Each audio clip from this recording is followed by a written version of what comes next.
강원지방경찰청이 16년 동안 미궁에 빠져있던 장기 미제 사건의 진범을 찾았다. 예. 어떤 내용인지 임원 선배님께서 말씀해 주실까요?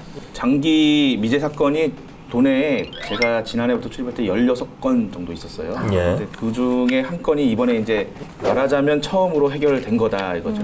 이 사건 자체가 삼척 노파 살인 사건이라는 이름인데요. 현장에서 담배꽁초를 채취하고 그리고 피해자의 오른손에서 손톱에서 채취한 DNA가 있었어요. 그리고 증거물 등 포함해서 당시에 작성했던 37건에 달하는 수사 기록을 수개월간 다시 이제 분석을 했고요. 그러면서 나타난 게 범행 당시에 주변을 지나간 차량이 있었다. 그래서 A 씨라고 할 수 있는데 A 씨를 유력 용의자로 특정을 했어요. 근데 그 사람이 이미 숨진 거였던 거예요. 나중에 보니까. 그런데 숨졌으니까 이거 어떡하지? 그리고 포기할 수는 없고 이게 당사자가 맞는지 안 맞는지는 확인해야 되니까. 그렇죠. 그래서 부검 당시에 확보를 했던 DNA가 있었다는 거를 이제 국가수에서 확보를 한 거죠. 그러면은 그거를 가지고 한번 맞춰보자 해봤더니만 A 씨의 혈액을 찾아서 이제 비교를 해보니까 손톱에 있는 DNA랑 일치를 했었던 거예요. 거기에다가 다행히 이제 지문, 거기에서 나왔던 지문도 있었거든요. 네. 지문까지 일치를 하니까 이 두 가지 증거가 일치를 하면 범인이 맞다 해가지고 범인을 잡았다고는 표현이 안 되고 범인을 찾은 거죠. 근데 이제 당시 지문만 있었으면은 범인이라고 특정하기 어려웠는데 이제 DNA가 이제 일치되는 사실이 드러나면서 16년 만에 이제 진범을 찾은 거죠. 이 숨진 이유가 이제 중요한 것 같은데요.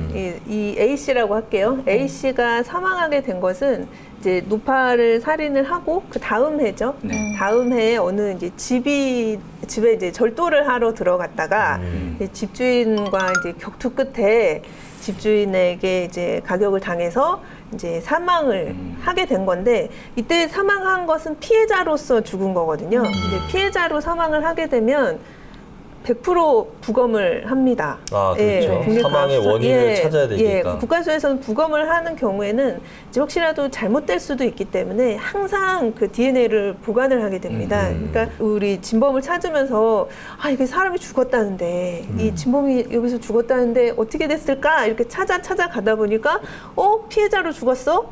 그럼 국가수에 있지 않을까? 이렇게 해서 국가수에서 이렇게 찾아내게 된 거죠. 그러니까 결국은 우리 소위 그 화성 연쇄 살인 사건이라고 하죠. 네. 그 경기도 화성에서 있었던 이춘재라는 그 진범. 결국은 감옥에 있어가지고 못 잡은 거 아니었어요? 나중에 알고 봤더니 감옥에 있어서 더 이상 살인 사건을 저지르지 못하는. 그러니까 이런 장기 미제 사건들이 참 이렇게 수사하기가 어렵다 이렇게 볼 수 있는 거죠? 그러다 보니까 이 DNA 신원 확인 정보의 이용 및 보호에 관한 법률을 2010년에 네. 제정을 했어요. 아하. 왜냐하면은 범인들을 이게 교정시설에 가 있을 수 있겠구나. 걔네들의 DNA를 채취해서 보관해서 어떤 현장에 있는 걸 비교할 필요가 있다라는 게 공감대가 형성이 되면서 2010년에 네. 이 DNA법이라고 하는데 그래서 이게 발효가 됐어요.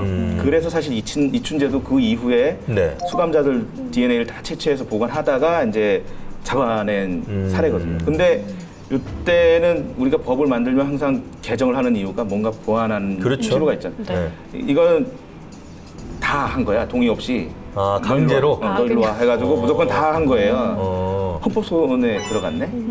그래가지고 헌법 불합치가 된 거예요. 2018년에. 그러니까 이거는 기본권 침해다. 예. 뭐 명확한 뭐 근거라도 있거나 뭐 법적 절차를 밟을 수 있고 거부할 수 있는 절차라든지 나중에 개정이 돼가지고 서면으로 그 이유서를 내게 하고 뭐 사유서를 내게 하고 나중에 불복할 수 있는 절차도 만들어서 지금 이제 올해 1월부터 지금 바뀐 걸로 되고 있어요. 근데 그 이전에 보관된 거는 이제 일단은 확보는 됐죠. 이제부터는 거부할 수 있는 절차도 또 있다 이렇게 된 거죠. 근데 이 삼척 노파 돌아가신 노파 할머니도 정말 억울하신 분이지만 아까 그 A 씨를 때려잡은 집주인 예. 네. 그분도 제가 이제 확인을 한 결과 상해치사죄로 상당 기간을 복역을 하시고 지금 이제 뭐 나와서 계시겠지만 우리가 왜 전에 원주에서도 네네.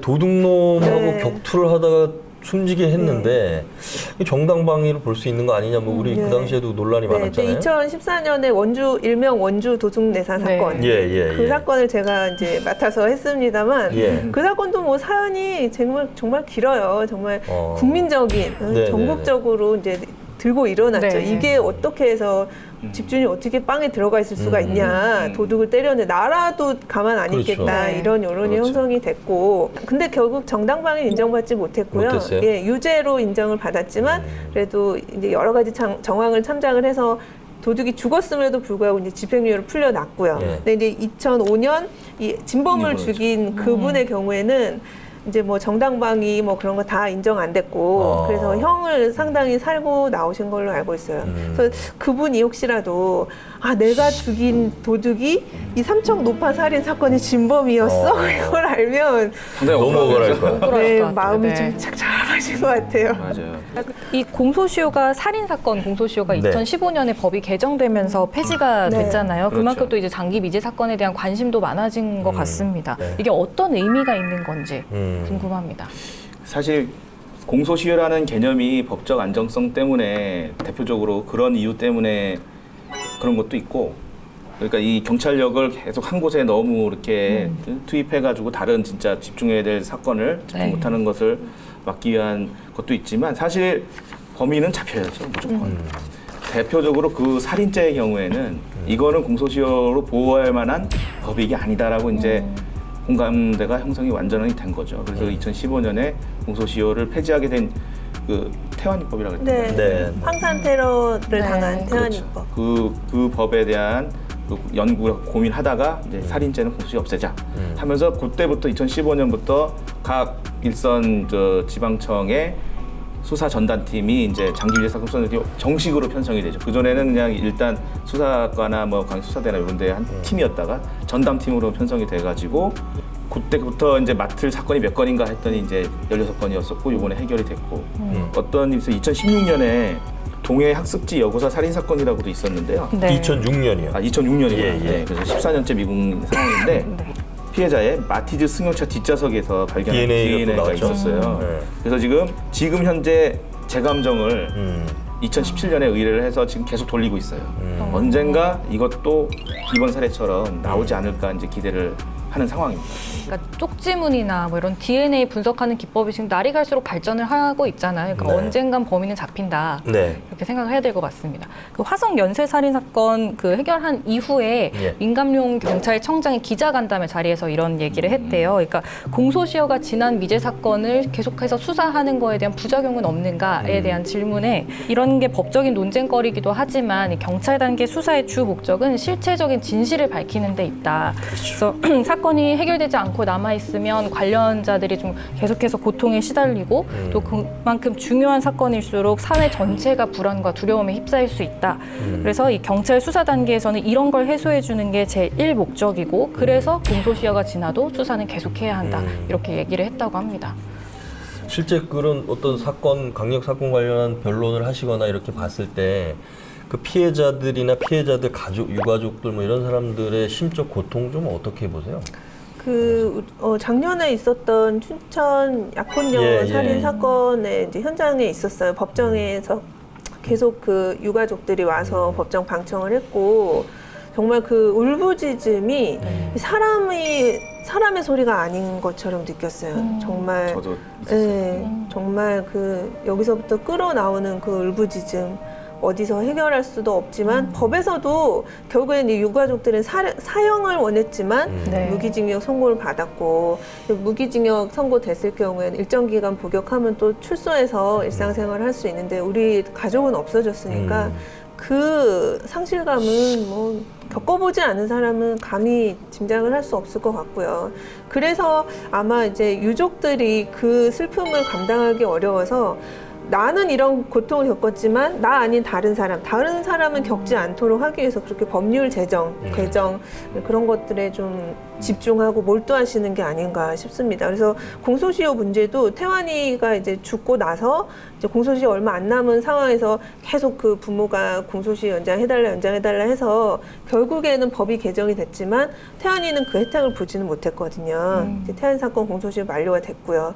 그렇지만 그 부모가 인터뷰한 걸 봤는데 내 자식은 그렇게 됐지만 우리 태완이 아들의 이름으로 만든 법으로 인해서 우리 사회가 이렇게 변화가 된다는 것 자체로 위안을 삼는다.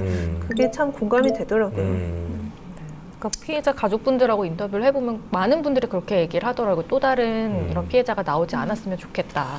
그래, 그러니까 자기 가족이나 지인의 그 사망한 것이 의미가 있어야 된다는 거죠. 그래야만 이제 위로를 받을 수 있다는 거죠. 그러니까.